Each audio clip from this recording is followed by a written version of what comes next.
திருநெல்வேலி மாவட்டம் அம்பாசமுத்திரம் அகஸ்தீஸ்வரர் சுவாமி கோயில் வளாகத்தில் 1008 திருவிளக்கு பூஜை சிறப்பாக நடைபெற்றது. இந்த நிகழ்வில் ஏராளமான சிறுமிகள் மற்றும் பெண்கள் கலந்து கொண்டு விளக்கேற்றி வழிபாடு செய்தனர். குடும்ப நலம், வளம், அமைதி மற்றும் உலக நலன் வேண்டி சிறப்பு பிரார்த்தனை நடைபெற்றது.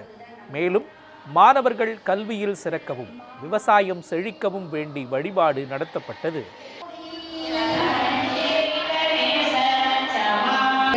விநாயகரை வணங்கிவிட்டு தொடங்குவதுதான் நமது